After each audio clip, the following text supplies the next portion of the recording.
Never limit yourself because of others' limited imagination. Growing up on the fringe of suburban Sydney, in the rural town of Picton, there was little opportunity and few role models to look up to. When commencing senior studies at Picton High School, Nicole chose to take typically male-dominated subjects of physics, advanced maths, and engineering science. Nicole excelled in these areas, topping the grade in engineering science, which encouraged her decision to pursue a career in mechanical engineering.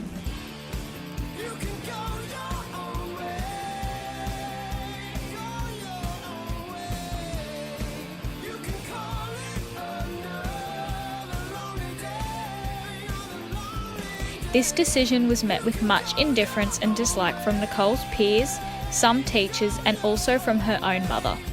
When she told her mother that she chose mechanical engineering, she replied in disbelief, "What? Not a grease monkey." In 1989, Nicole began her undergraduate studies in mechanical engineering at Wollongong University. To Nicole's surprise, she was the only girl amongst the 70 or so first-year mechanical engineering students. It didn't take long for both students and lecturers alike to know her name.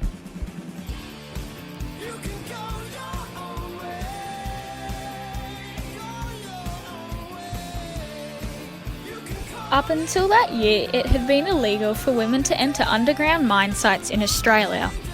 This law change now meant that women could actively pursue professions within the mining industry. Nicole had the opportunity to visit an underground coal mine as part of a second-year project. However, despite being allowed to go underground, the lack of on-site facilities, change rooms and showers meant that she couldn't get changed out of her coal-blackened clothes. By the early 90s, universities were starting to develop strategies to encourage female students.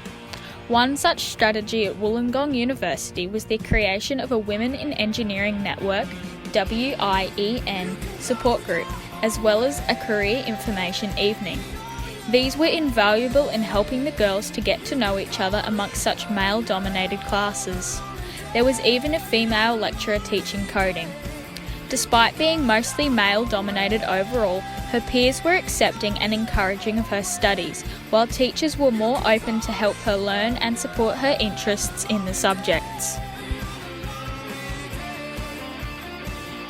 Being a female in a male-dominated industry also meant that Nicole had not been exposed to many of the practical, hands-on elements of engineering that many of the boys had, such as welding and metalwork.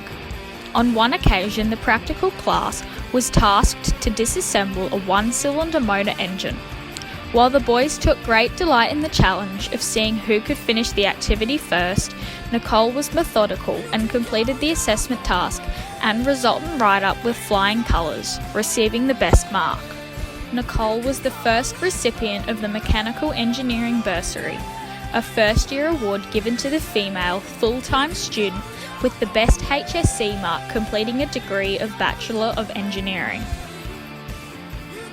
Nicole graduated from Wollongong University in 1993 with a Bachelor of Engineering, Mechanical, third-class honours.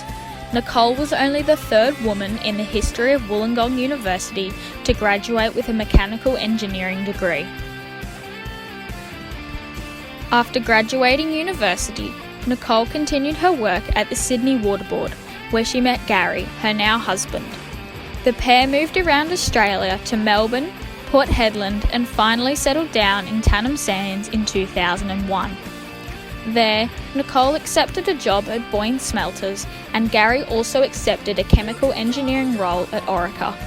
They were married in 2003 and started their happy family 2 years later with the birth of their daughter. Without realising, Nicole had been a pioneer and a role model in a male-dominated profession, paving the way for other young women. From her journey, she hopes to inspire in these young women and her own children to never limit yourself because of others' limited imagination.